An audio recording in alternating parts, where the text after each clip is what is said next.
Hoje nós já começaremos com a atividade do dia, que é uma mesa de debate com o tema IA na graduação, investigações exploratórias no ensino. E os nossos convidados, o professor Oswaldo Oliveira, o Chu, do Instituto de Física de São Carlos. Professor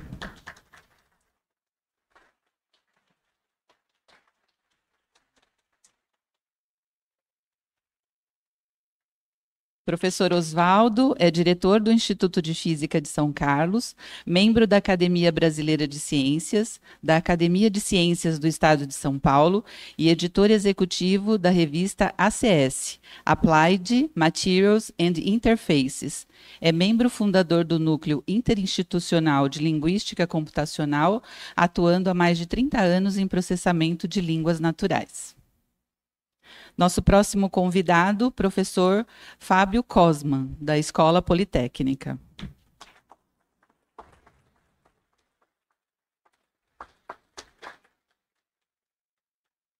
Professor Fábio Cosman é professor titular da Escola Politécnica da USP, diretor do Centro de Inteligência Artificial na USP e pesquisador com foco em aprendizado de máquina e representação de conhecimento e incerteza. Foi coordenador do Comitê Especial em Inteligência Artificial da Sociedade Brasileira de Computação e recebeu o Prêmio de Mérito Científico em Inteligência Artificial concedido por aquela sociedade.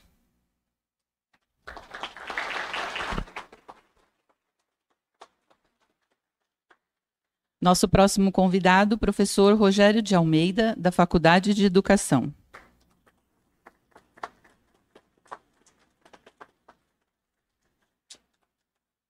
Professor Rogério, professor titular da Faculdade de Educação da Universidade de São Paulo, coordena o LabArt, Laboratório Experimental de Arte, Educação e Cultura.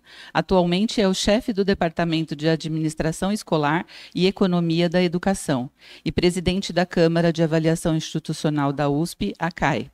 Livre docente em Cultura e Educação da Universidade de São Paulo. Trabalha com temas ligados à filosofia da educação e imaginário.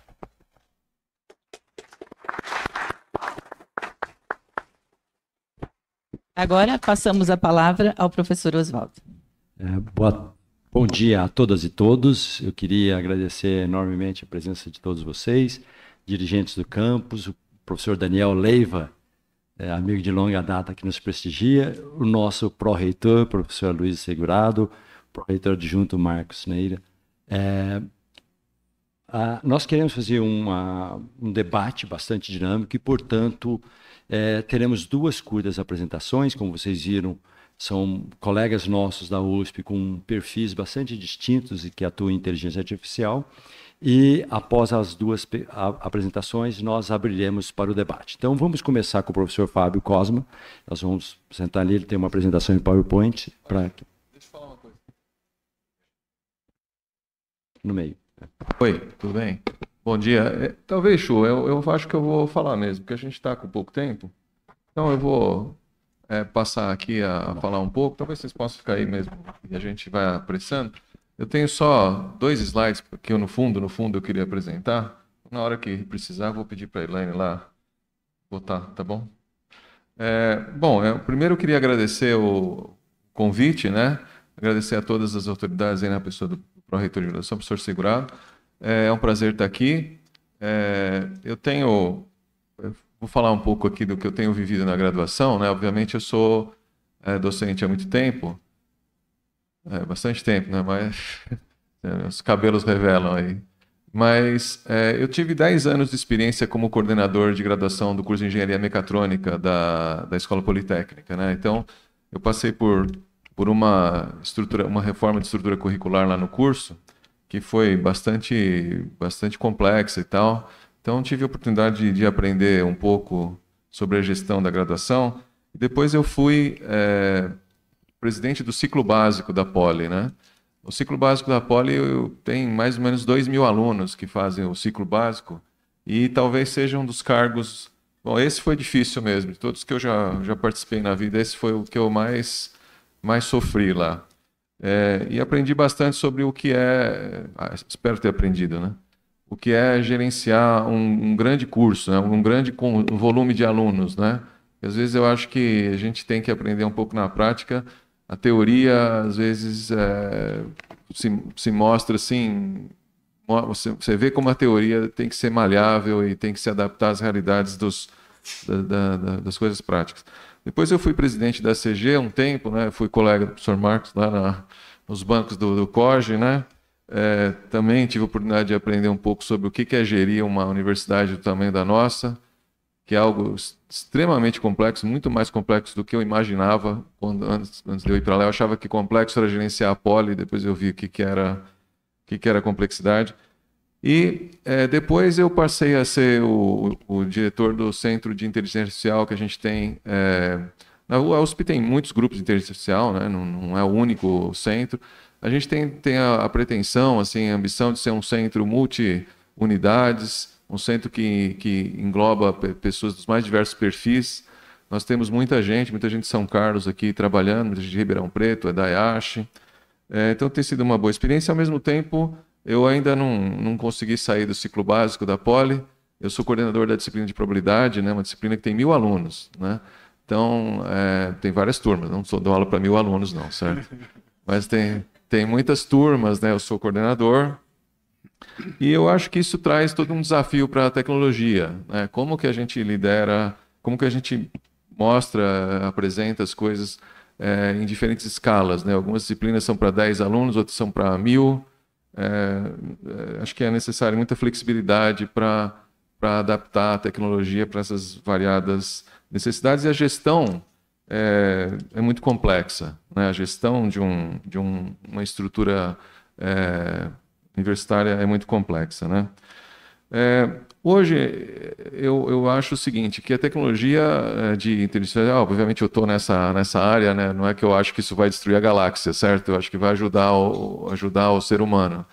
Eu acho que a tecnologia pode ajudar muito em várias coisas, né? E eu vou tentar falar rapidamente, e eu vou tentar evitar falar só do ChatGPT, tá? Porque eu acho que todo mundo sabe do ChatGPT, é um assunto quente, depois vamos conversar sobre ele, vou falar um pouco, mas eu vou falar um pouco mais amplamente, porque eu acho que a gente hoje está muito sob o impacto do sucesso do ChatGPT, e só se fala nisso, mas da mesma forma como a graduação não é só ficar na lousa com giz, tem muito mais coisa envolvida na gestão, e na logística, no ensino, na avaliação, eu acho que também a inteligência artificial na graduação não é só o ChatGPT. Tem muito mais coisa que você pode ser pensada, né? E eu acho que o nosso centro lá tem alguns docentes, nosso, né? O centro da USP tem alguns docentes muito interessados nessa área. Eu conheço a professora Karina Delgado, a professora Liliane Basco, que já tiveram produção acadêmica na área de tecnologia aplicada à educação. Mas a gente também tem lá no nosso centro um observatório da inteligência artificial, em parceria com outros órgãos do Ministério da Ciência e Tecnologia, que foi o ministério que criou o Observatório da Inteligência Artificial, e uma das coisas que nós fazemos é coletar dados sobre políticas públicas e sobre a situação do uso de inteligência artificial no Brasil, né? Então, nós temos procurado, particularmente em interação com o NIC-BR, que é o órgão que gere o Observatório da Inteligência Artificial, ajudar nessa questão de coletar dados sobre ensino, né? Talvez seja uma coisa que alguns de vocês tenham interesse ou queiram, sei lá, ser parceiro, não sei. Mas eu queria trazer aqui essa ideia, né, de a gente trabalhar no sentido de coletar dados, né? Eu acho que coletar dados é uma das coisas mais importantes nessa jornada, né? De usar a inteligência artificial na graduação. Quando eu fui presidente da CG, eu tive como vice o professor Seabra, da Poli, que eu não sei se todos conhecem, né? Teve um presidente americano que perguntaram para ele qual foi a sua maior coisa que você fez. Ele falou, foi escolher o meu vice, né? Porque ele escolheu o próximo. E eu tive muita sorte com o Seabra. O Seabra é um estudioso da inteligência, do ensino, né? Ele é uma pessoa que hoje é presidente da CG da Poli. Ele realmente entende, se preocupa, e ele tem muita preocupação com a questão do ensino por evidências, né? Ou seja, você buscar evidências sobre aquilo que melhora de fato, né? Será que uma aula invertida é melhor que uma aula não invertida? Como é que você faz e tal? E eu acho que esse processo de colocar a inteligência artificial na graduação, ele passa por você fazer um ensino por evidências. Porque na hora que você realmente coleta os dados, na hora que você tem os dados para você poder automatizar, aí você já resolveu metade do problema, certo? Porque você já entendeu o que está acontecendo, né?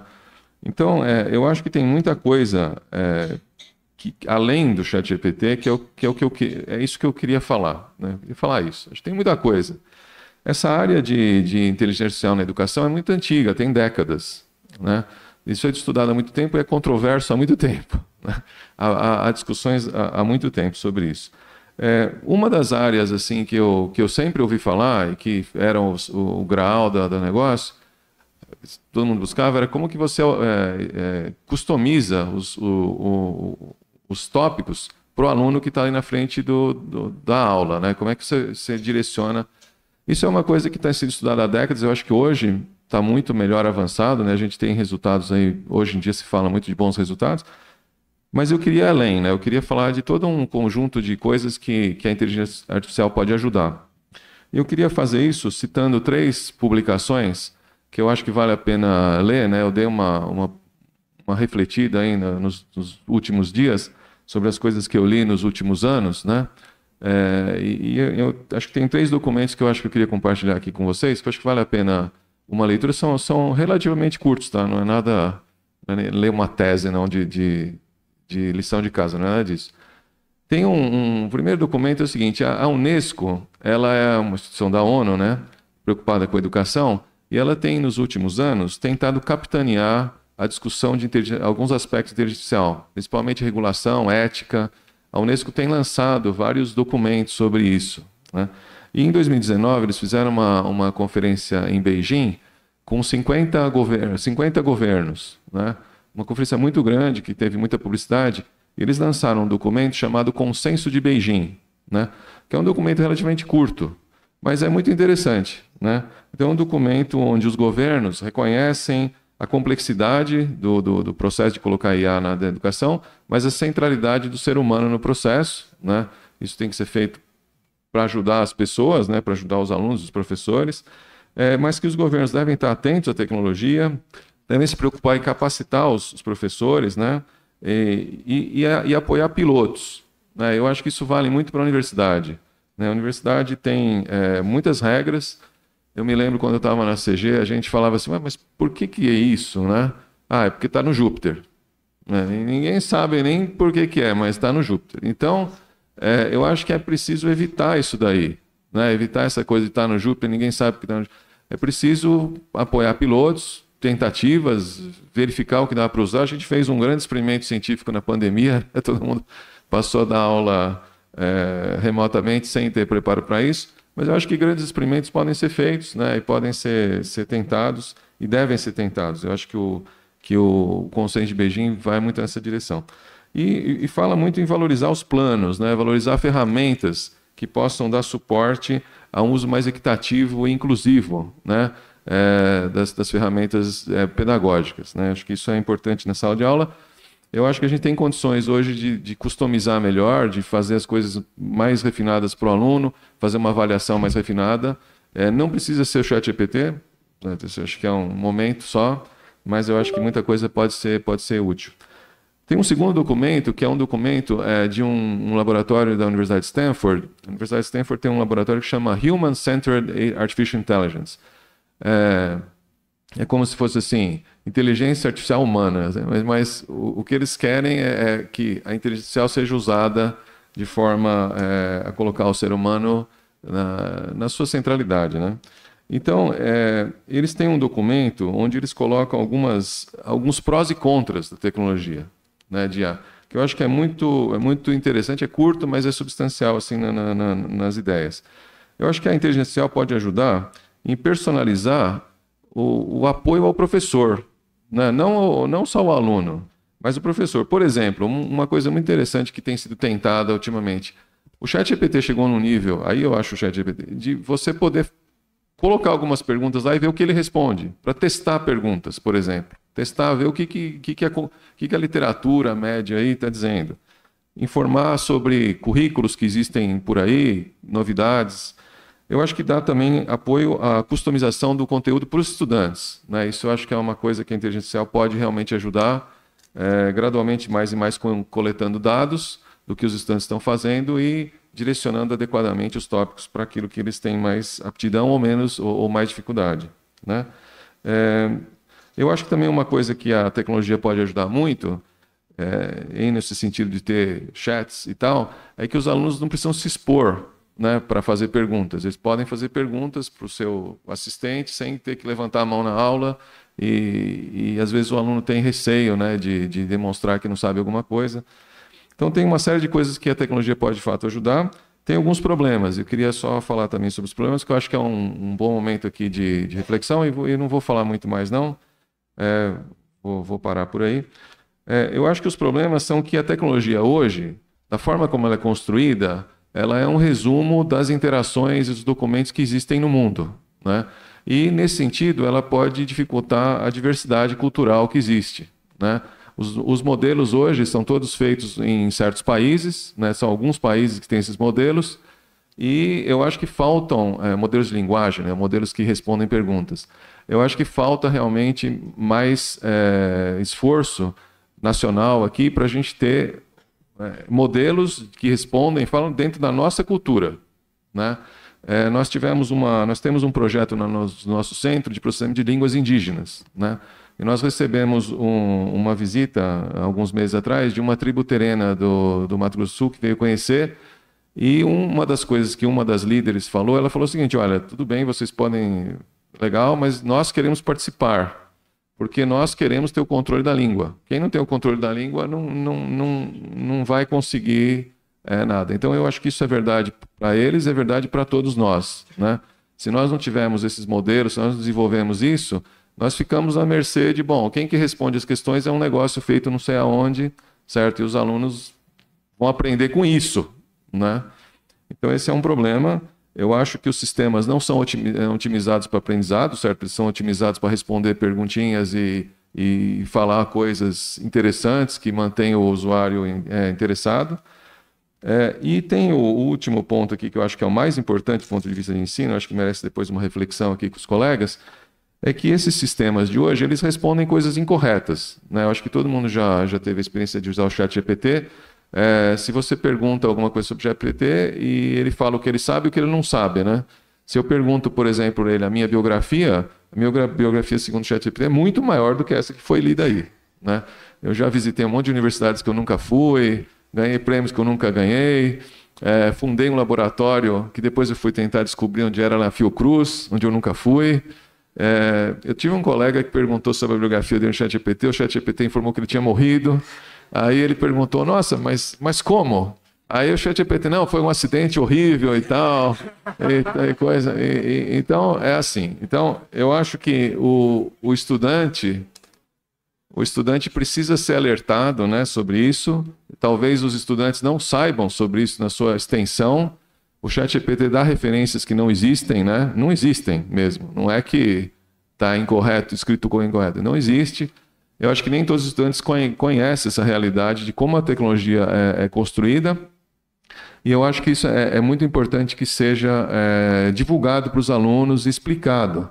E eu acredito que em algum momento no futuro a gente vai acabar tendo que ter cursos sobre como usar a tecnologia para fazer pesquisa, para se orientar da mesma forma que a gente tem cursos hoje sobre como usar outras tecnologias, né? Sobre como consultar a biblioteca, a gente ensina os alunos coisas básicas, a gente vai ter que ensinar coisas. Outra coisa que esses sistemas têm um problema terrível é que você não sabe se está plagiando ou não, né? Eles tiram a informação de qualquer lugar, você não sabe de onde veio e não tem realmente como, da maneira como eles são construídos, não tem como você realmente saber de onde veio cada palavra, né? As palavras são construídas a partir da conjunção de milhões de documentos, então você não tem como saber.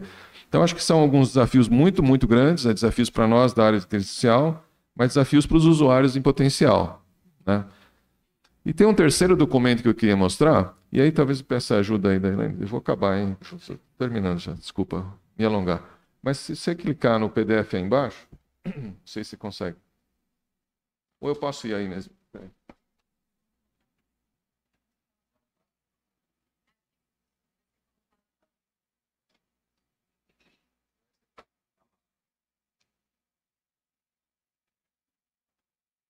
Então, o terceiro documento que eu queria mostrar é um artigo, né? Acho que eu sou acadêmico, não poderia deixar de mostrar artigos, certo? Mas esse entre os muitos artigos da área, esse é um artigo que é um review. Ele chama Artificial Intelligence in Education, a Review, né? Ele foi escrito em 2020, é um artigo curto, eu acho que vale a pena ler, um resumo de tudo que existe. Essa tabela em particular que eu selecionei aqui, é uma tabela que mostra, assim, nos vários dimensões do ensino, onde IA pode ser usado. Eu queria insistir muito nessa coisa, né? IA no ensino não é só ChatGPT. Tem muita coisa que pode ser feita, muita coisa para ajudar a administração, né, da coisa, muita coisa para você fazer um ensino por evidências mais sólido, né, para você conseguir, de fato, extrair mais informação, mais conhecimento das evidências que você tem. Existe o aspecto do suporte ao professor, o aspecto do suporte à instrução do aluno, né? Então tem muitas dimensões. Eu acho que é isso que eu queria enfatizar, e eu acho que esse artigo mostra muito bem isso, né? E última coisa para terminar é o seguinte, obviamente eu acho que muita gente pensou que eu ia falar do ChatGPT, então deixa eu falar do ChatGPT. Eu só trouxe aqui, e aí talvez peça para a Elaine botar outra, ou os colegas aí colocarem o primeiro slide da outra documento que eu trouxe. Esse aqui é um PDF que eu apresentei em março, num workshop que foi organizado pelo IEA, em parceria com o nosso Centro de Inteligência Artificial. E nesse workshop eu fiz uma apresentação um pouquinho mais técnica, mas tentando não ser muito técnico, sobre o ChatGPT, né? Então isso aí está na internet, foi distribuído para muita gente. Eu acho que o pessoal da Pró-Reitoria de Pós-Graduação, na época, ficou interessado e mandou um e-mail para os programas de pós-graduação, para os alunos assistirem. Então, acho que foi uma iniciativa interessante. E quem quiser dar uma olhada, aqui embaixo, não sei se dá para enxergar bem, minha cabeça está na frente, né? Mas tem os links no YouTube, né?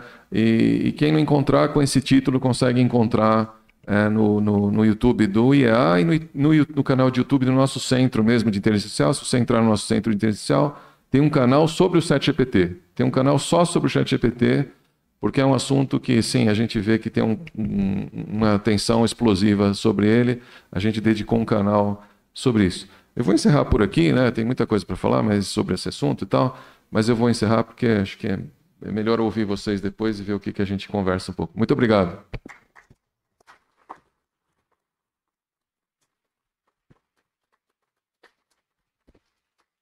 Obrigado, Fábio.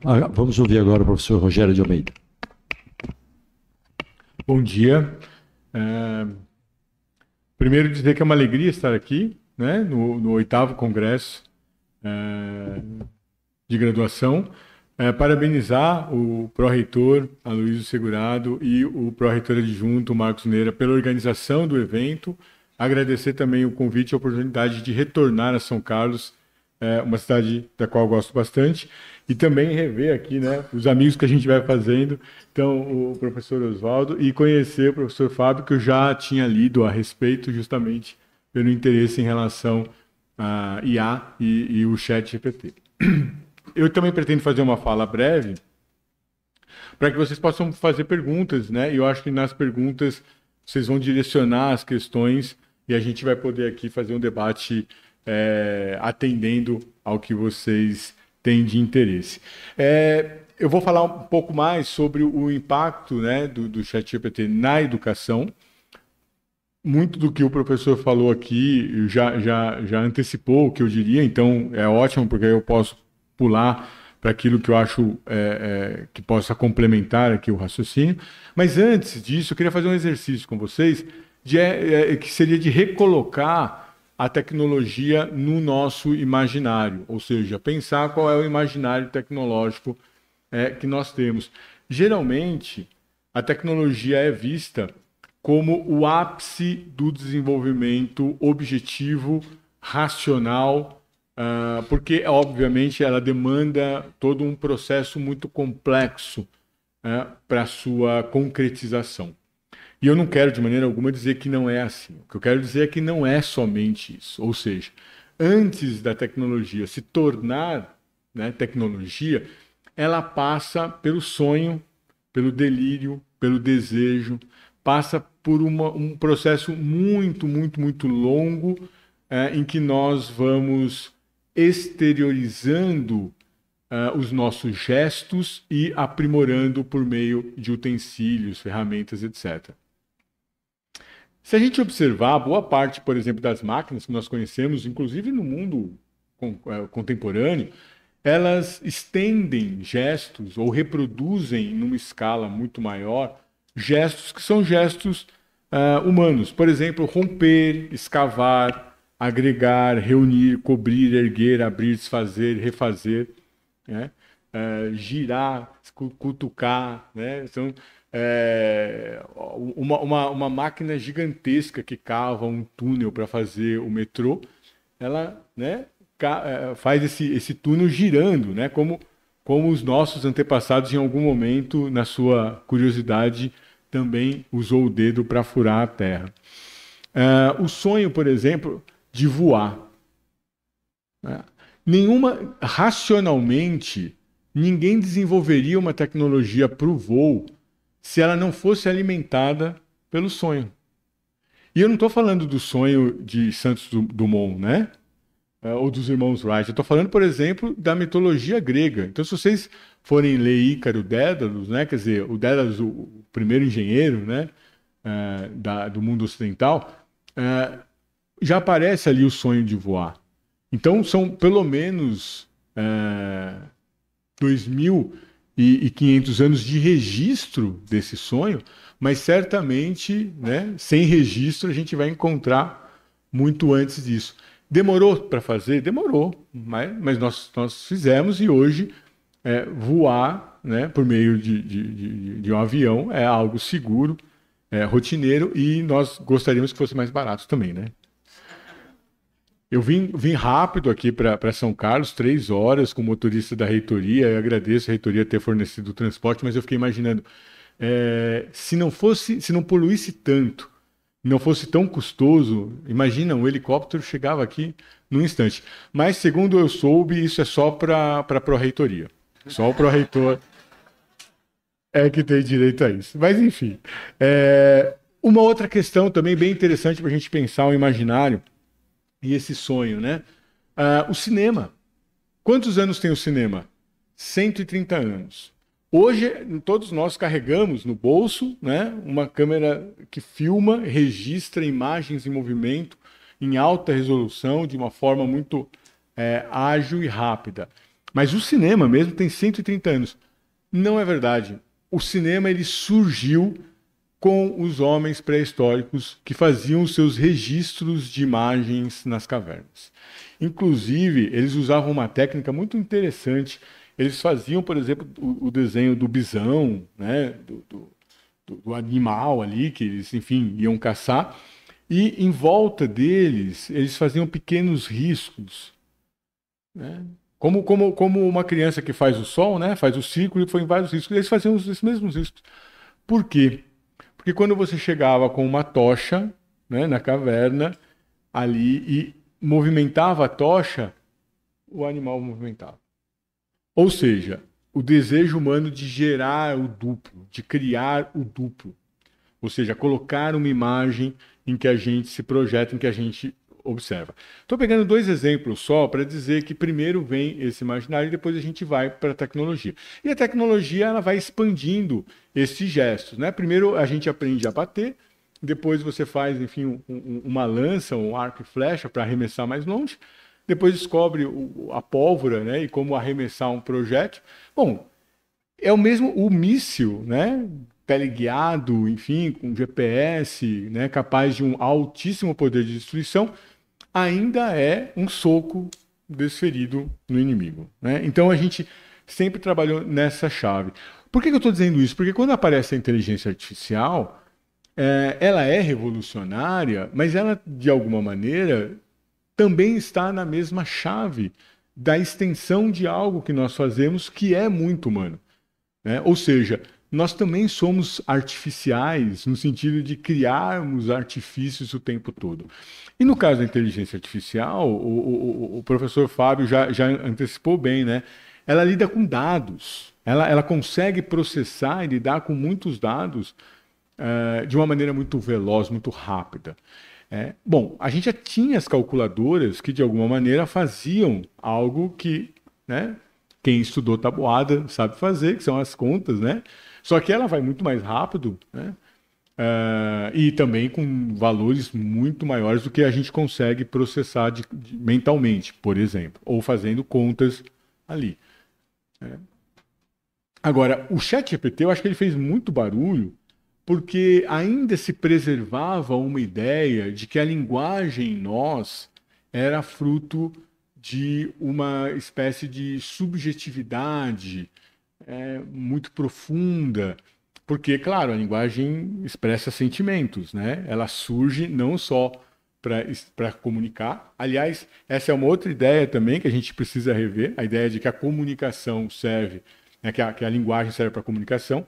A gente comunica, mas a maior parte do tempo, durante o nosso dia, nós estamos usando a linguagem para outras coisas, muitas outras coisas, que não necessariamente a comunicação. Embora eu não quero de maneira alguma aqui dizer que não seja importante comunicar, claro que é, e nós estamos aqui fazendo, né, uma comunicação. Mas ela também leva muitas outras camadas. Então, a linguagem era uma barreira, que, digamos assim, preservava um certo centro, né, o centro da alma humana. E aí, quando a gente observa o ChatGPT escrevendo bem e rápido, ele não escreve tão bem quanto nós, né? Agora depende do nós também, né? Porque ele escreve melhor que muita gente. Eu vou ser aqui, eu vou jogar a modéstia às favas, né? E dizer assim, eu escrevo muito melhor que o ChatGPT. Mas ele escreve mais rápido que eu. Ele escreve mais rápido que eu. E aí eu acho que uma das utilidades que o professor já destacou, que eu gostaria aqui de frisar, quando você precisa, por exemplo, lidar com um texto, que você conhece o texto, né? Por exemplo, se eu pegar esse texto aqui que eu escrevi e pedir para ele fazer um resumo, ele faz um resumo mais rápido do que eu. E aí, é claro, né? Não escreve tão bem quanto eu. Então eu preciso ir lá e mexer no texto para chegar ali no texto melhor. Mas ele consegue fazer isso.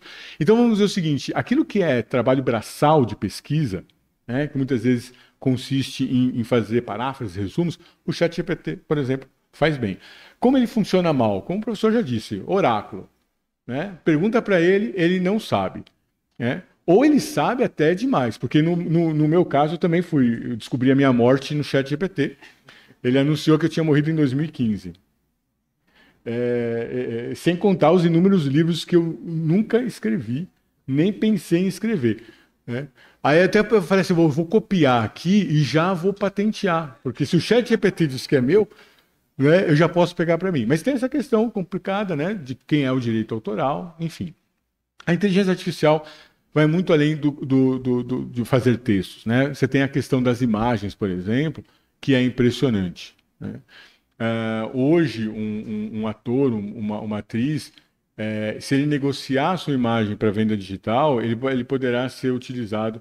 A gente poderá assistir Missão Impossível em 2200 com o mesmo Tom Cruise, né? No papel principal, porque você consegue utilizar esse tipo de recurso. Várias imagens causaram furor porque pensaram que era verdadeira e não era de inteligência artificial. Até o ponto em que uma delas ganhou um prêmio de fotografia. E aí o autor, digamos assim, dá instrução para a inteligência artificial e disse assim, olha, a foto não é minha, foi feita por inteligência artificial. E aí nós chegamos então num ponto que é um ponto bastante crucial, que é aquele, por exemplo, que o Alan Turing diz quando pensa pela primeira vez na possibilidade de uma inteligência artificial, ainda não tinha esse nome, mas ele diz o seguinte, e ele cria o teste, né, que aparece naquele filme Blade Runner, né, se vocês devem ter visto. A questão é o seguinte, como é que você consegue não identificar, não saber, né, se é um robô ou se é um humano, né? Quer dizer, quando o robô dá respostas que se pareçam com as dos humanos. E aí ele cria esse teste, você faz perguntas para os robôs e faz perguntas para os humanos, e aí você compara as respostas deles. Se você fizer essa pergunta hoje para o ChatGPT, você não sabe se a resposta é de uma máquina ou não. Então ele já chegou nesse ponto. E as imagens, idem. Você não sabe se aquela imagem foi criada. Na música também a gente poderia falar de várias utilizações da IA. Por exemplo, as baterias eletrônicas, né? Muitas pessoas aqui cresceram na década de 80, né? Eu reconheço porque eu também cresci na década de 80 e a gente ouvia as músicas com bateria eletrônica. Era a estética da época. Todo mundo sabia que a bateria era eletrônica. Hoje, ninguém sabe se a bateria é eletrônica ou não. Nem um baterista ouvindo uma música ele consegue identificar, porque a inteligência artificial consegue inclusive simular pequenos, vamos dizer assim, pequenas falhas que seriam próprias de uma execução humana. Então esse é um aspecto interessante para a gente observar. Então, dito isso, né, e eu gostei da colocação do professor Fábio, porque de alguma maneira o ChatGPT apareceu, fez muito barulho, tá? Mas a gente vai se acostumando a ele e, sobretudo, às suas limitações. E o ChatGPT tem várias limitações. E aí, quando se diz em relação à utilização do ChatGPT na educação, o que eu queria dizer? Tem se falado muito no aspecto de que ele auxilia nas atividades rotineiras dos professores e dos alunos. Por exemplo, ele auxilia a corrigir questões, ele auxilia em listas de exercícios, ele pode auxiliar naquele tipo de atividade que é mais rotineira, mais repetitiva.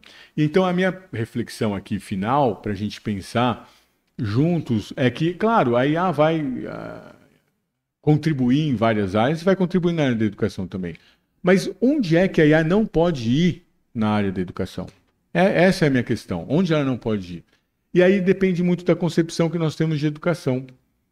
Todos os auxílios que a IA pode trazer para a educação, ele está geralmente ligado àquilo que é rotineiro, àquilo que é previsto, aquilo que é repetição, aquilo que seja do aluno ou seja do professor.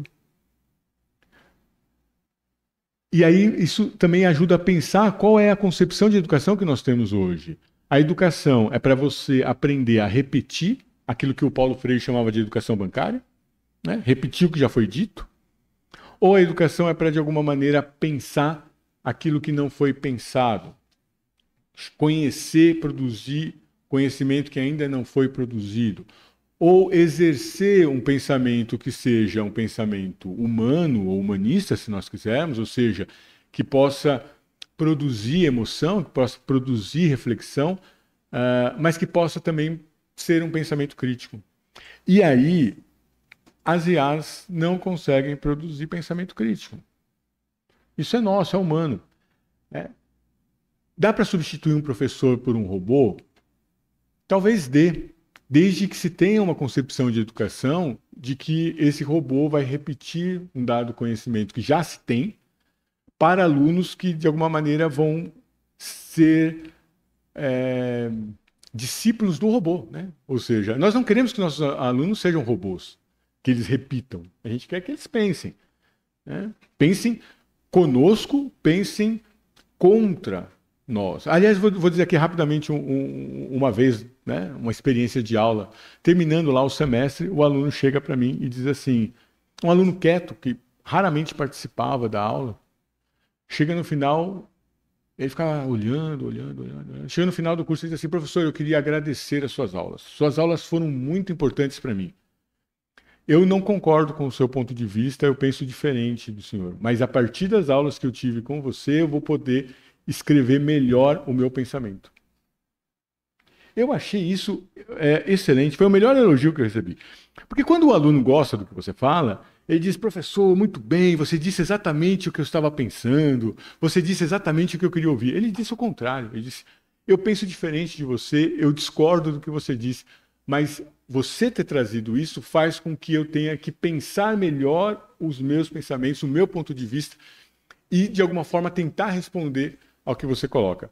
Achei isso ótimo e acho que esse papel nunca vão tirar do professor, que é de estabelecer um diálogo, uma conversa e uma comunicação que vai além daquilo que se comunica. Ou seja, vai além, digamos assim, da tradução em relação ao sentido que ele procurou apontar. E vai estabelecer, por exemplo, relações de afeto, vai estabelecer relações imaginativas, né? De imaginação, como vocês foram obrigados a imaginar aqui a partir do cenário que eu construí, e por aí vai. Então eu penso que, e aí eu finalizo, Alan Turing estava certo, né? Ele dizia o seguinte: as máquinas poderão pensar, mas elas jamais pensarão como os humanos. Então, desde o seu surgimento, né, a IA como uma tecnologia, ela não foi feita, ela não foi pensada nem ser concebida para substituir o humano, a inteligência humana ou o pensamento humano. Mas eu acho que ela pode ser uma ferramenta, sim, pode contribuir. É claro, vou deixar isso para as perguntas de vocês. É claro que vai ter problemas sérios em relação à geração de empregos, etc, etc. Mas, para além deste aspecto que a gente pode debater depois, tem, eu acho que essa questão positiva, ela pode contribuir sim, e inclusive deixar mais claro, tornar mais claro aquilo que nos torna humanos, que é uma forma de pensar muito particular, que as máquinas, pelo menos até hoje, e mesmo naquilo que se projeta, não serão capazes de replicar. Então eu acho que a gente deve, com a IA, investir naquilo que ela tem de benefício e também usá-la para saber quais são os seus limites, né, e aprimorar o nosso próprio pensamento, enquanto pensamento humano, enquanto produção de conhecimento. Obrigado.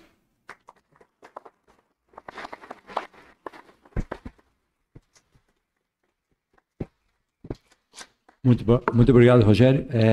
Antes de passar para a audiência, eu queria fazer só 1 ou 2 comentários sobre as minhas opiniões. Não vou falar muito. Eu tenho falado isso há mais ou menos 10 anos, que eu faço a previsão de que em algum momento as máquinas poderiam gerar conhecimento autonomamente, ou seja, sem intervenção humana, o que muda praticamente tudo na nossa sociedade, não só a educação, ciência, tecnologia, mas a nossa vida. E eu dizia que a barreira, o que estava faltando era que a máquina pudesse dominar a língua. Como agora a gente sabe que a máquina pode dominar a língua, apesar das limitações, nós estamos muito próximos daquele momento em que as próprias máquinas vão poder gerar conhecimento. E isso vai mudar tudo, pode ser 3, 4, 5 anos ou 10, mas para a audiência jovem que está aqui, o impacto vai ser imenso. E, portanto, nós temos que repensar praticamente todo o sistema educacional. Nós temos hoje uma página em branco. As únicas coisas que eu consigo imaginar que nós vamos precisar na formação, na graduação, são que os alunos e as alunas vão precisar dominar as linguagens do conhecimento. Linguagem artística, linguagens naturais, português e inglês, as línguas que são necessárias, principalmente, ou outras que possam ser necessárias, dependendo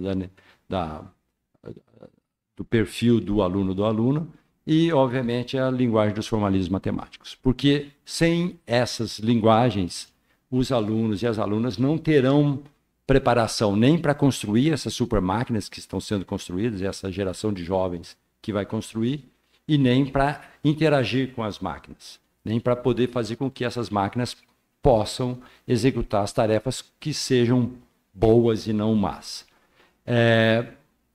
Nós temos que nos preparar para isso e, portanto, uma das coisas mais relevantes que eu acho que eu fiquei muito contente quando vi o tópico do nosso Congresso da Graduação é que nós precisamos ter um programa nacional e internacional para pensar todos os aspectos de inteligência artificial.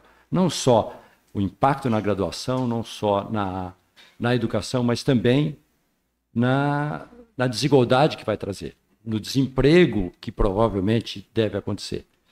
E para isso, e por último, mas não menos importante, qual vai ser o papel dos humanos quando as máquinas puderem nos substituir em praticamente tudo. O que nós vamos fazer? E essa é uma coisa importante porque em toda a discussão de inteligência artificial, há 2 grandes movimentos. Um é olhar para o pessoal de tecnologia e outro olhar para o pessoal de ciências sociais e humanidades, mais por aspectos éticos e alguns impactos. Mas, na verdade, como nós vamos precisar fazer a ressignificação do que os humanos, nós fazemos, nós precisamos olhar com muito... Quer dizer, onde é que nós vamos buscar essas respostas? Não estão na tecnologia. estão nas ciências sociais e humanidades, que essa é uma coisa que a gente não está se discutindo. Certo? E eu acho que é uma hora que uma USP, como uma universidade de fronteira, nós podemos pensar nisso. Nós temos que ir buscar na filosofia, na sociologia, na antropologia, as respostas que nós precisamos, o que fazer, porque é muito difícil, a gente não sabe de fato o que fazer.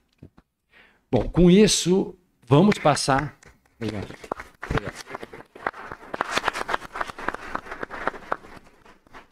Vamos passar às perguntas. Eu achava que o Chu não tinha nenhuma opinião, mas estou surpreso. Por favor. Oi.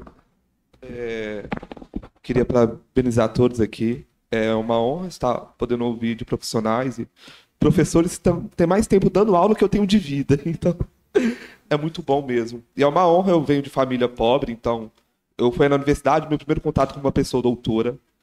E é uma coisa muito boa. Eu fui representante no ano passado dos alunos da engenharia elétrica, meu nome é Randall. Esse ano eu trabalho como representante discente no Conselho de Planejamento Acadêmico do campus aqui de São Carlos. E queria propor 3 visões, curto, médio e longo prazo, no uso da IA na graduação. A primeira dela é contar uma experiência que eu tive no ano passado, sendo representante dos alunos de elétrica, compartilhar com os professores e pensar em maneiras de tornar ela uma proposição para que outros cursos e outras unidades façam.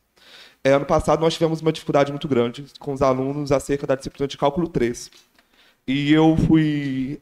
os alunos me procuraram, falando, nós estamos tendo problema com a disciplina, os alunos foram mal na primeira prova, o que vamos fazer? Falei, vamos conversar com o professor. Mas naquela época eu sou um entusiasta de estatística, ciência de dados, etc. Eu fiz um grande questionário com vários alunos do meu ano e eu comecei a perguntar para eles qual tem sido qual foi o desempenho de vocês em outras disciplinas. Como é que foi a nota de vocês nessa disciplina? E a gente percebeu várias correlações, dificuldade dos alunos de cálculo 3 e isso já podia ser, de certa forma, diagnosticado porque esses mesmos alunos tiveram dificuldade em álgebra linear, por exemplo. Então, a gente podia, de certa forma, predizer os alunos que iriam mal na segunda prova pelo que eles já haviam feito no curso.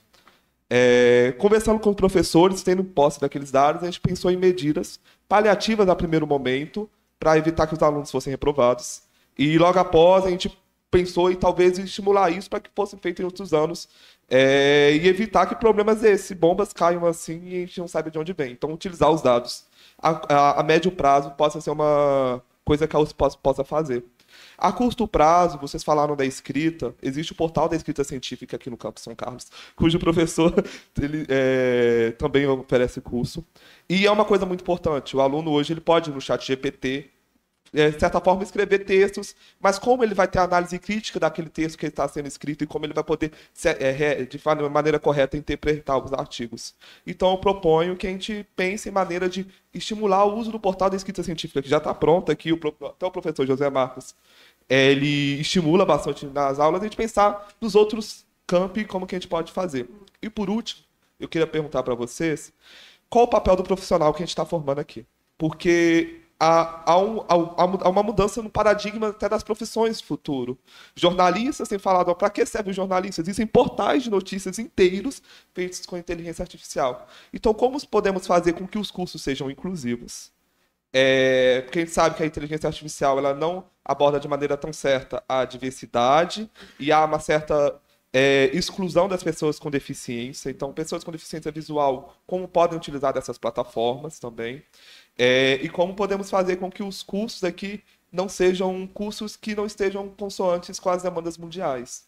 A gente pode estar fazendo, de certa forma, formando profissionais muito defasados do que o mundo realmente precisa. Então, como a gente pode estar fazendo isso? Muito obrigado.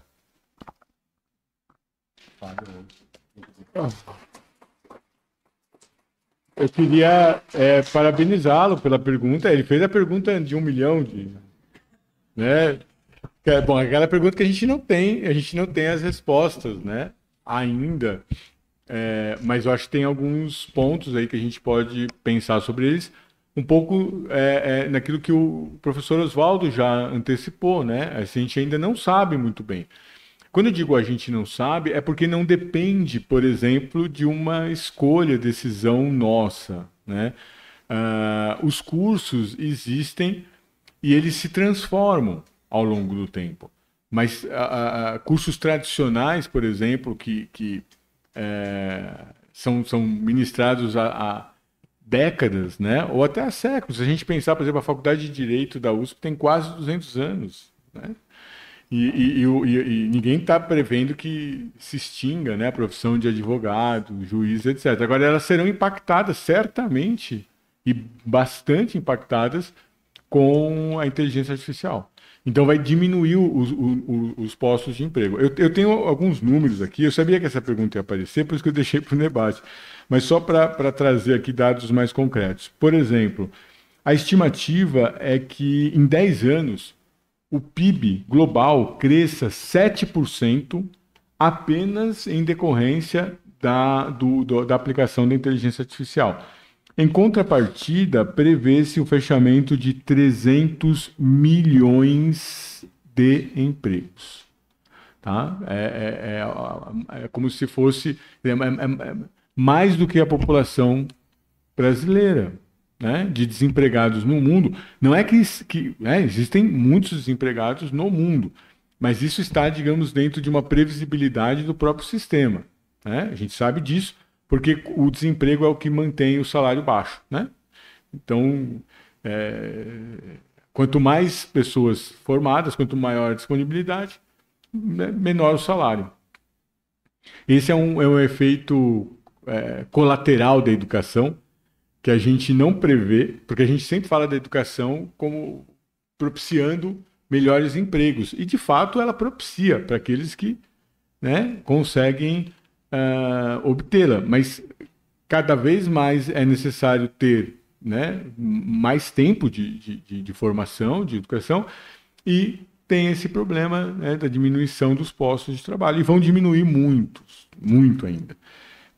Eu acho que o professor Oswaldo vai falar um pouco sobre isso, né? Eu queria ouvi-lo também, porque ele tem pensado sobre essas questões mais do que eu.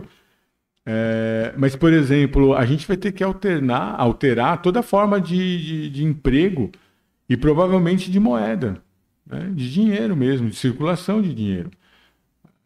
Porque ele isso nunca aconteceu. Se a gente pensar em vários sistemas de organização da sociedade, na antiguidade, na Idade Média, né, feudalismo, se você pensar a experiência comunista, o capitalismo, todas as formas que já foram utilizadas, né, trabalho escravo, enfim, todas as formas, o trabalho sempre esteve no centro da atividade humana. E o trabalho, ele continua existindo, né? O que é o trabalho? A transformação da matéria, né? Tá ligado aqui a essa questão. E a tecnologia sempre foi uma esperança de trabalharmos menos. Então, a ideia de que, bom, se nós temos máquinas que fazem o trabalho por nós vamos trabalhar menos. A verdade é que isso nunca aconteceu, né? Agora, os trabalhos que vão ser impactados são trabalhos intelectuais, né? Basicamente isso. Não são mais os trabalhos braçais. Talvez os trabalhos braçais até necessitem de mais trabalhadores, porque eles não podem ser substituídos, do que propriamente o trabalho intelectual. Então isso vai gerar uma outra conformação de mundo, e aí isso vai colocar em xeque também a capacidade criativa nossa, e também ativar se nós vamos para um caminho de maior solidariedade, por exemplo, um caminho de pensar o coletivo, ou se a gente vai radicalizar as desigualdades sociais, que pode vir a acontecer também, né? A gente não sabe isso. Mas o fato é que as profissões elas vão mudar, mas nós não sabemos ainda quais serão, como serão postas. Por exemplo, outro dia eu vi um comentário ali de que, segundo alguns analistas, a profissão do futuro vai ser o psicólogo. Não preciso nem dizer mais nada, né? Profissão do futuro psicólogo, né? E quer dizer, tá tudo muito aberto. Agora, uma questão importante, são vocês, né, da sua geração, os alunos de hoje, que vão fazer esse processo de transformação. né? Eles não vão ser pensados a partir de um centro, mas ele se dará nessas interações todas. Por isso que eu acho que está muito aberto e a gente espera conseguir aí respostas para as questões que você colocou. Não, eu só parabenizo aí o colega pelas sugestões. Eu acho que é interessante que a universidade se preocupe no curto prazo, como você falou, em ter mais evidências. Eu acho que isso é difícil. Assim, eu falei, presidente da CG, você obter os dados não é fácil. Existem questões de sigilo, questões de proteção. Eu acho que é necessário um esforço concertado, assim, um esforço organizado e inteligente para conseguir usar, né? E sobre as questões de longo prazo, acho que o colega, o Sr. Rogério, falou muito bem. Eu acho que a ideia da tecnologia de IA, né, é melhorar a vida humana, certo? Acho que quem está na tecnologia, quem está trabalhando com isso, tem a intenção de melhorar a vida humana. Eu acho que isso provavelmente vai levar a um aumento de produtividade. Eu acho que hoje nós temos menos médicos do que nós precisamos, então teremos mais suporte aos médicos. Nós temos menos advogados que nós precisamos, teremos mais suporte aos advogados. É isso, não é que todo mundo não é que os médicos vão perder o emprego, os advogados. O que acontece é que talvez alguns segmentos da sociedade sofram com essas mudanças. E eu acho que aí existe uma questão de redistribuição da riqueza, certo? Vai haver mais produção de riqueza e vai ser necessário um rearranjo para ver como essa riqueza flui para quem precisa. Mas isso é uma questão complexa, né? Eu acho que a gente precisa de uma universidade grande para discutir isso. E aí não resisto fazer uma propaganda, já que eu estou aqui falando com o microfone na mão, certo?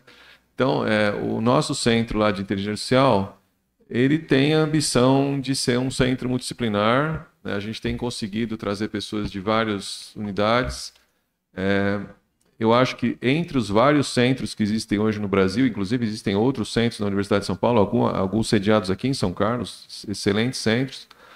Mas eu acho que de todos os centros que têm sido criados nos últimos anos no Brasil, o centro de IA que a USP montou aí, com várias unidades que eu estou coordenando, é um que tem um grupo de humanidades. Nós temos, porque a USP tem um pessoal de humanidades que lidera essa área no Brasil, né, em todas as áreas de humanidades. Então a gente, em princípio, a USP tem um material humano para discutir essas questões, né? E eu acho que convido a todos a participar, né, participar desse debate aí, tá bom? Bom, muito obrigado. Só um incentivo, acho que tem mais gente inscrita. Só um detalhe. Aprendemos muito com a participação do colega, mas eu gostaria de fazer uma sugestão. Aqueles que tiverem sugestões de coisas que a gente possa implementar, depois mandar por e-mail e a gente se ater só às perguntas, né? Perguntas rápidas para a gente ter mais oportunidade de mais pessoas comentarem, tá? Para aumentar a participação. Então, próxima. Oi, eu sou a Nicole, eu sou aluna da graduação da Física Computacional aqui da FISC e eu queria fazer uma pergunta. À medida que a tecnologia de inteligência artificial avança, mais nosso lazer vira função delas e mais nosso trabalho braçal vira função da gente. A minha visão é que isso deveria ocorrer na medida contrária. Tipo, as IAs fazem mais trabalho braçal e trabalho repetitivo, e a gente faz trabalho, por exemplo, como arte, que as IAs agora estão tentando fazer. A gente escreve textos, a gente escreve roteiros, a gente faz filmes, enquanto a gente se diverte não, né? Mas enquanto a gente expande nosso conhecimento de maneira artística, de maneira filosófica e científica, as IAs cuidam do resto. Eu queria saber se existe algum esforço para que a IA faça esse trabalho mais laborial, fabrical, não sei, acho que fabrical existe, não sei. Obrigado. Bom, eu posso responder isso, Nicole.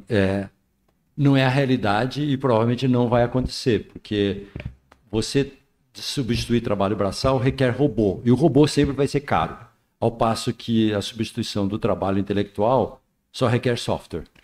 Então, esse sonho seu não vai acontecer, nós vamos ter que conviver com isso, as IAs substituindo os humanos nas coisas intelectuais e não manuais. Deixa eu colocar também o seguinte, bom, vamos lá. A maioria das coisas que acontecem na área de inteligência artificial, a grande maioria das coisas que acontecem, é a substituição e automação de processos que são relativamente simples na escala de cognição, certo? Existe relativamente pouca coisa que está no nível do ChatGPT, do Midjourney e tal. Essas coisas aparecem muito no jornal, né? Mas a grande maioria das coisas que acontecem na área de pesquisa é você, por exemplo, ajudar os médicos a fazer um diagnóstico melhor com raio-x. É você fazer uma melhoria na logística dos processos produtivos da indústria tendo mais sensores. Eu estou falando de alguns projetos que estão acontecendo que eu conheço. É você melhorar a distribuição de alimentos na cadeia de produção de alimentos para garantir segurança alimentar, que, aliás, é um projeto do nosso centro que agora está junto com o INCT de Segurança Alimentar, que foi criado recentemente. Então, assim, a grande maioria das coisas que acontecem na área são destinadas a melhorar processos para melhorar a vida humana e para dar suporte àquilo que você chamou de laboral, né? Mas é uma atividade, são atividades nobres do ser humano, certo? É produção da nossa vida, certo?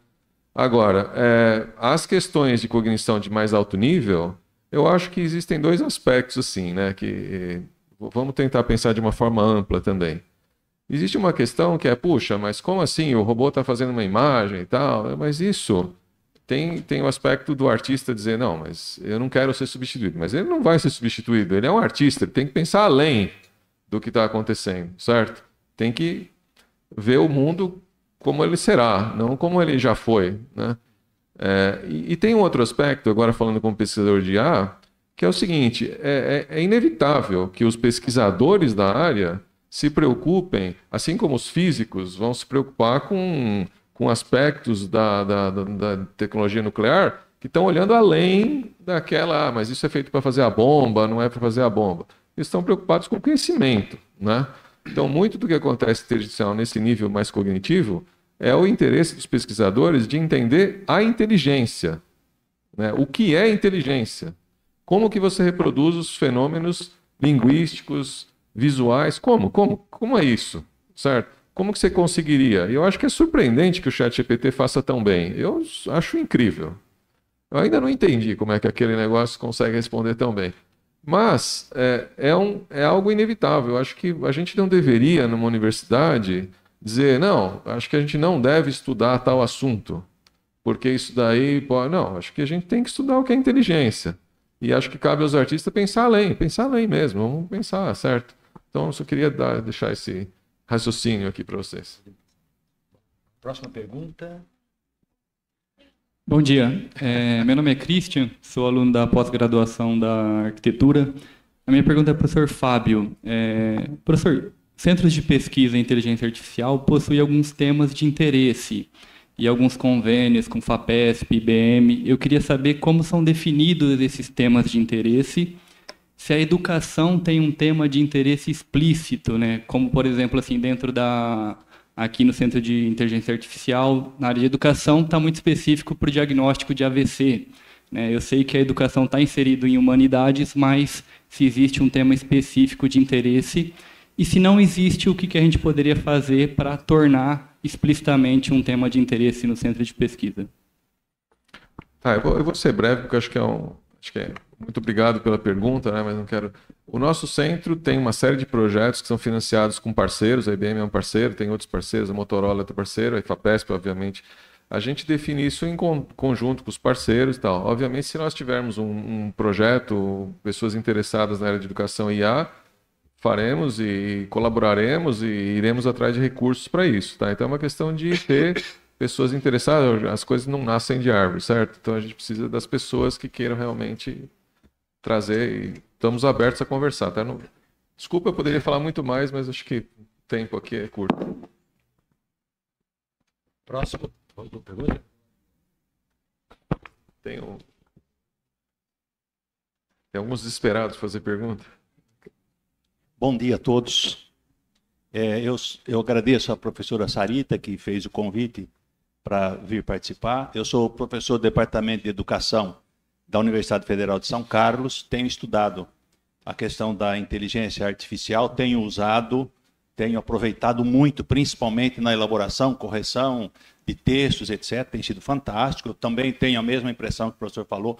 Como é que acontece aquilo, né, de forma tão rápida? E eu queria dizer para vocês o seguinte: aqui em São Carlos nós estamos entre a inteligência artificial e a ignorância galopante. Aqui nós estamos no futuro, mas existe uma pré-história em São Carlos. Né? Eu sou presidente do Conselho Municipal de Educação. A gente está ligado com a educação básica. Eu tenho uma pergunta para fazer para o professor o Oswaldo, que é do Centro de Inteligência Artificial daqui, né? Como é que a gente vai poder ligar isso com a educação básica para já ter um proveito lá? Mas eu queria fazer um pronunciamento e uma denúncia.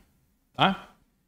Nessa cidade em que nós estamos pensando o futuro com a inteligência artificial, nós estamos vivendo um passado arcaico em que um vereador causou muita dor, está causando muita dor nos educadores municipais, por denunciá-los numa sessão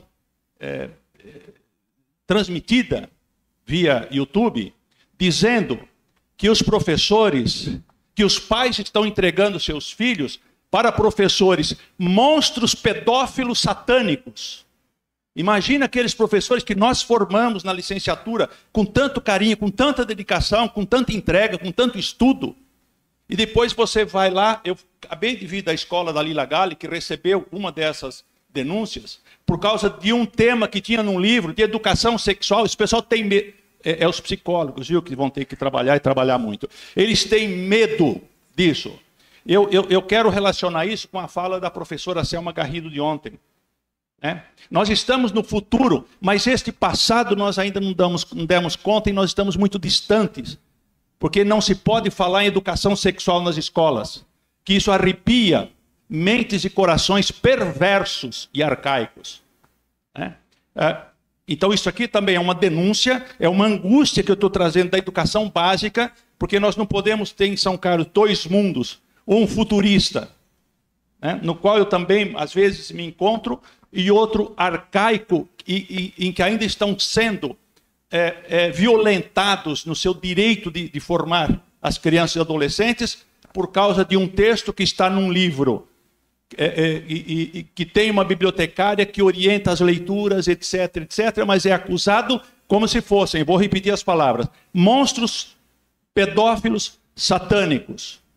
A diretora me contou agora há pouco que ela não dormiu à noite, chorou a noite inteira. E isso é nesta cidade que eu, desde que assumi o Conselho Municipal de Educação, eu tenho defendido publicamente, principalmente diante das autoridades municipais. São Carlos precisa ser protagonista na educação. E aqui eu termino solicitando aos meus colegas da USP, como eu tenho feito na UFSCar, que contribuição nós podemos dar mais ainda para a educação básica, inclusive com esses conhecimentos de futuro, para superar esse passado arcaico, raivoso e dessa polarização que tomou conta do país. O que podemos fazer junto, nós já fizemos e temos mais uma reunião marcada com os coordenadores das CAECs, das câmaras de extensão, e pretendemos fazer, e eu convido a vocês, aqueles que quiserem fazer parcerias mesmo profundas com a rede municipal, que o Conselho Municipal de Educação está à disposição e a Secretaria Municipal também. Pessoal, perdoem o desabafo e de eu ter usado um pouquinho mais do tempo da palavra. Professor, o senhor está convidado a vir conversar conosco aqui para ver como podemos estender as parcerias. Muito obrigado. Próxima pergunta. Só um comentário breve em relação à fala do professor. Queria me solidarizar a situação e dizer, professor, é muito pior do que o senhor descreveu. Porque os pré-históricos, os medievais, as pessoas que passaram, elas não eram nem monstros, nem atrasadas, nada. A situação é bem pior. Porque, na verdade, o que se tem mesmo é uma posição ignorante. E eu acho que tem diferença entre ignorância e conservadorismo. Porque o conservador, ele quer manter, né? Mas isso que coloca nunca existiu. Então, é claramente um ataque à educação, um ataque ao pensamento crítico, é um ataque, enfim, à honra das pessoas, né? Então, só para dizer esse ponto, em solidariedade à sua fala. Bom dia. A universidade tem hoje mais de 50% dos seus alunos egressos de escolas públicas, né? Nesse sentido, né, como vocês veem, né, a maneira como, né, estamos trabalhando, né, a questões relativas da formação desse estudante, considerando que esses estudantes não necessariamente tiveram a mesma formação que outros estudantes de outras classes sociais, será que a forma como olhamos para isso é a forma mais adequada ou estamos trabalhando quase que numa homogeneização sem considerar a necessidade de estímulo ao pensamento crítico desses alunos que ingressam no primeiro ano e que isto, consequentemente, terá resultados, né, no índice de evasão, né? Porque, muito provavelmente, irá aumentar, né, essa desigualdade de formação. Essa é uma pergunta, né, em relação ao lado dos alunos. A segunda, partindo né, como o professor Oswaldo comentou, não sabemos o que fazer, né, estamos numa situação, como o próprio tema do Congresso, quer dizer, é uma pergunta aberta.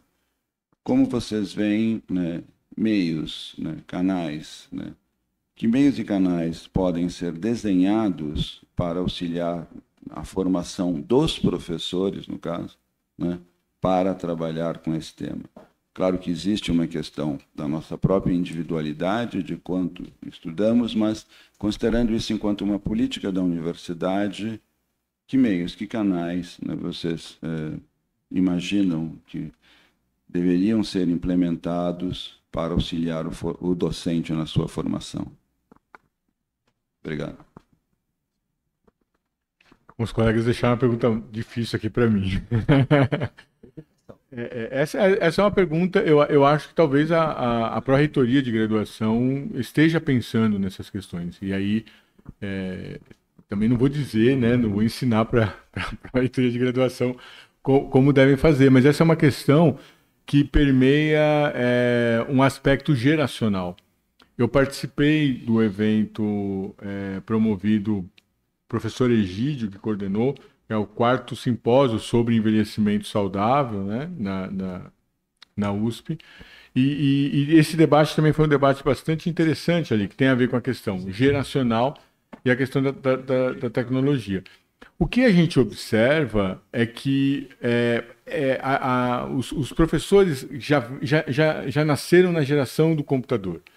Então, a tendência é que eles consigam lidar melhor com a tecnologia mais recente. Os professores mais novos, que vão chegar ainda, que estão começando a chegar, eles já são nativos na internet, né? Então, eu imagino que vão ter menos dificuldades. Agora, do ponto de vista da uniformização, né, dos recursos e o acesso dos professores de modo geral, eu acho que alguns cursos contribuem. E eu tenho visto alguns que têm sido oferecidos, e eu acho que, de algum modo, esses treinamentos, né, que são treinamentos importantes que vão vão ajudar a suprir isso.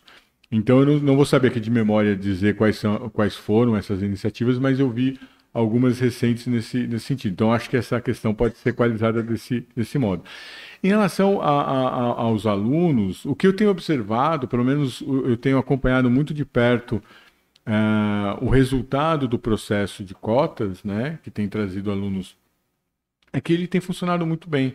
Porque o aluno, de fato, ele entra com um intervalo muito maior do que aquele que ele sai. Ou seja, a universidade tem funcionado para fazer este processo de integração ao modo como nós, na academia, promovemos conhecimento.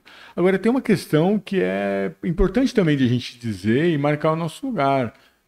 A universidade, principalmente a universidade como a USP, né, que é uma universidade de pesquisa, ela produz conhecimento, e conhecimento científico, né? Claro que produz também impacto social elevadíssimo, produz arte, produz cultura, produz muitos elementos, mas basicamente ela produz conhecimento. E eu acho que os alunos, de certo modo, entram aqui, ingressam aqui e aprendem a pensar esse pensamento científico, a pensar esse conhecimento. O fato é que a universidade não pode ser única, né? A gente não pode imaginar que a universidade dê conta de tudo, né? Quer dar conta do conhecimento científico. E aí eu acho que nós ganhamos quando temos, por exemplo, alunos vindo de espaços diferentes, de culturas diferentes, trazendo outras perspectivas, inclusive abrindo perspectivas para que o nosso conhecimento científico também se alimente do conhecimento tradicional, que não é necessariamente um conhecimento contrário àquele que nós produzimos. Não sei se eu respondi a sua questão, mas foi um pouco do que eu percebi aqui dos problemas que você levantou. Obrigado. Obrigado, Rogério. Só, antes de passar para a próxima pergunta, só queria fazer um comentário sobre este último caso. Eu acho que um dos maiores problemas, das maiores desigualdades que tem, e isso vale para a sociedade toda, está no uso da língua. E matemática também, mas principalmente da língua. Então, para nós, seria essencial ter um programa de letramento acadêmico para todo mundo na graduação, mas principalmente para o pessoal que vem de estratos inferiores e que tiveram menos oportunidades, porque não é uma questão de inteligência, mas de preparação. E a preparação no uso da língua é muito distinto das camadas mais privilegiadas às menos privilegiadas. Então, uma maneira de você diminuir desigualdade, melhorar a permanência, é ter o letramento acadêmico, que é a sugestão que ele tinha feito logo no início. Eu ia comentar depois. Próxima pergunta, eu acho que a gente só tem tempo para mais uma, né? Oi, eu sou o Fábio, sou professor da Faculdade de Veterinária. Parabéns pelas falas. Nossa, está gerando muito debate, que é excelente. Uma pergunta rápida, assim. Se a gente colocar em qualquer chat GPT ou qualquer Google, Fundamentos da Educação do Futuro, vai ter muito assim, soft skills, gestão de pessoas, gestão de conflitos, gestão emocional, ensino baseado por competências e tudo mais. A questão da IA, pelo menos a curto prazo, eu queria ouvir a opinião de vocês, a experiência de vocês, ainda deixa essa chave, professor, muito no aluno tela indoor. Então, por exemplo, a gente pode ter um engenheiro que tem melhor tomada de decisão para evitar cálculos estruturais muito perfeitos, só que ele não foi lá na obra, não falou com o servente, com o mestre de obras, o profissional da saúde que não foi na comunidade, viu como que é, na realidade, uma UBS.